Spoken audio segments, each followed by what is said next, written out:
Zamislite biljku koju većina ljudi smatra običnim korovom, a zapravo je jedan od najmoćnijih saveznika u borbi protiv štetnika, gljivičnih bolesti i slabog rasta biljaka. Raste svuda, po livadama, uz puteve između voćaka i tiho čeka da je otkrijemo. Ta biljka je stolisnik, ili kako ga narod još zove, hajdučka trava, ranjenik, sporiš. U ovom videu otkrivamo vam kako koristiti stolisnik u vrtu, koje sve dobrobiti donosi biljkama i tlu, te kako od njega napraviti prirodne pripravke koji će zamijeniti mnoge kupovne proizvode. Ako i vi želite vrt bez hemije, stolisnik će vam biti najbolji saveznik. No prije nego krenemo, napomena za sve one koji su novi na našem kanalu da kliknu na znak zaprati i znak zvonca te odaberu sve obavijesti jer će tako biti u korak sa radovima i uzgajati biljke na prirodan i zdrav način. Za pozitivna iskustva naših sada već prijatelja na kanalu odite u komentare ispod videa i uvjerite se u njihove uspjehe jer su koristili naše savjete i upute. Šta je stolisnik i zašto je poseban? Stolisnik je višegodišnja biljka poznata po sitno izrezbarenim listovima i cvjetnim glavicama bijele ili ružičaste boje. Raste širom Balkana i Europe na neobrađenim zemljištima, a ime je dobio po grčkom junaku Ahileju, koji je njime, prema legendi, liječio rane vojnika. Još dok smo bili mali, kada bi se ogrebali, mama bi nabrala malo ove trave, protrljala i stavila na ranu koja bi brzo zacijelila, pa smo i mi svoju djecu već naučili da raspoznaju ove i slične biljke u prirodi. Stolisnik djeluje protuupalno i antiseptički, pa se koristi i kod rana, posjekotina i kožnih iritacija. Ali, osim što pomaže ljudima, stolisnik ima čudesan učinak i na biljke. Sadrži eterična ulja, gorke tvari, tanine i organske kiseline koje imaju antibakterijska, antigljivična i repelentna svojstva. Upravo zbog toga ga koriste svi vrtlari koji se bave ekološkom proizvodnjom. Jedna od najjednostavnijih i najkorisnijih primjena stolisnika u vrtu je čaj za zaštitu biljaka. Pa kako se on priprema? Oko 20 do 30 grama svježe ili 10 do 15 grama sušene biljke. Možete koristiti stabljike, listove i cvijet. Sve to prelijete sa 1 litrom ključale vode. Ostavi se poklopljeno da stoji 20 do 30 minuta, procijedi i razrijedi sa još 1 litrom vode. Ovaj čaj koristi se za prskanje listova biljaka koje su podložne gljivičnim oboljenjima, poput plamenjače ili pepelnice, i za preventivno jačanje otpornosti naših biljaka. Dodatni savjet je to, pošto je stolisnik snažan, da ga ne koristite više od 1 sedmično.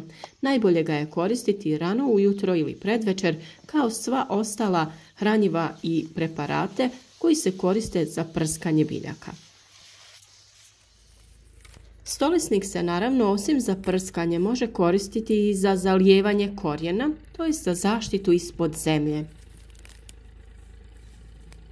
Osim što djeluje na lišće, stolisnik djeluje i u tlu. Ako pravite čaj ili fermentirani biljni ekstrakt, možete ga koristiti za zalijevanje oko korijena, jer on poboljšava mikrobiološku aktivnost tla.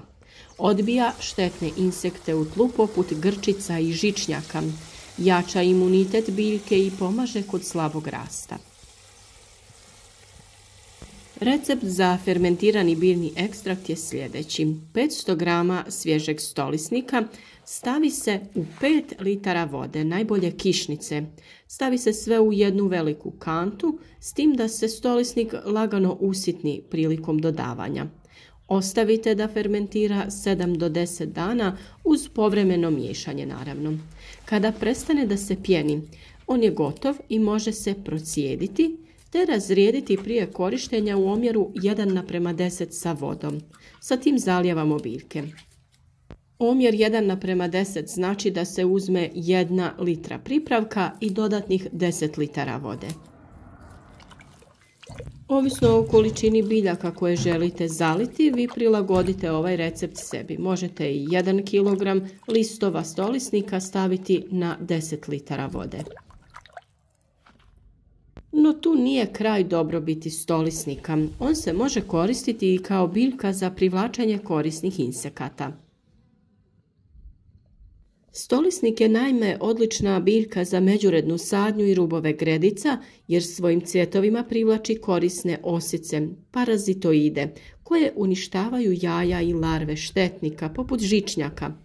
Privlači i leptire i pčele koji oprašuju biljke, te babure, krvoločne bubamare koje se hrane lisnim ušima. Time stolisnik indirektno štiti vaše biljke bez ikakve intervencije. Ali velika je i uloga stolisnika u kompostu i kao aktivator humusa. Ako imate i pripremili ste mjesto za kompostiranje, stolisnik možete koristiti kao aktivator fermentacije. On pospješuje razgradnju biljnog materijala, smanjuje neugodne mirise i poboljšava kvalitetu humusa. U biodinamičkoj poljoprivredi stolisnik je sastojak preparata koji se koriste za poboljšavanje tla. Njegove aktivne tvari pomažu biljkama da bolje apsorbiraju sumpor i kalij, elemente koji su ključni za rast i otpornost.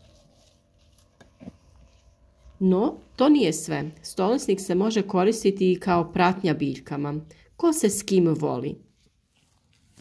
U prethodnim videima govorili smo dosta o dobrim i lošim susjedima, pa tako i stolisnik ima biljke kojima malo više odgovara.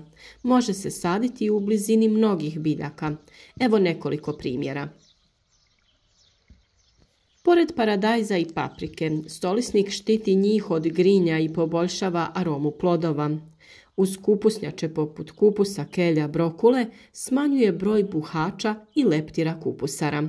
A pored začinskog bilja poput bosiljka, timijana i origana jača njihov miris i otpornost. A i njegov korijen ima sposobnost da prodire dublje u tlo i donosi hranjive tvari na površinu, čime pomaže i susjednim biljkama. Stolisnik je jako dobro imati u vlastitom vrtu, pa kako ga uzgojiti i sačuvati? Ako želite da stolisnik stalno bude uz vas u vrtu, sakupljajte ga dok je u punom cvatu, najčešće u junu i julu. Sušite u hladu i čuvajte u papirnim vrećicama. Ili posadite ga kao trajnicu. On je otporan na sušu i mraz, tako da će opstati tokom cijele godine. Raste na gotovo svakom tlu, ali voli sunčane pozicije. Jednom kada se udomaći, proširiti će se sam bez ikakvog truda. I sada zaključak može biti samo jedan. Jedna biljka, 100 koristi i stvarno je tako. Stolisnik je pravi primjer kako priroda nudi rješenja tamo gdje ih najmanje očekujemo. Umjesto skupih i štetnih sredstava, ovu biljku možemo koristiti kao prirodni pesticid, gnojivo, aktivator tla i magnet za korisne insekte.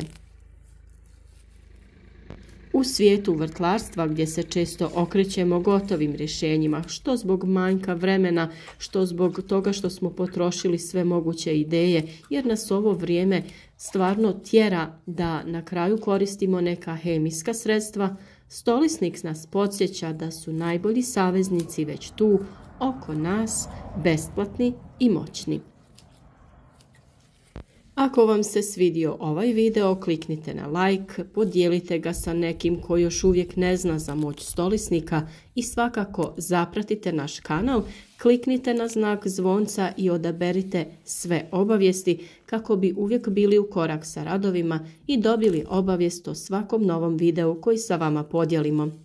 Pišite nam vaša iskustva sa prirodnim preparatima, načinom uzgoja biljaka i sve što poželite podijeliti sa svima u našoj zajednici. Tu smo naravno i za sva vaša dodatna pitanja.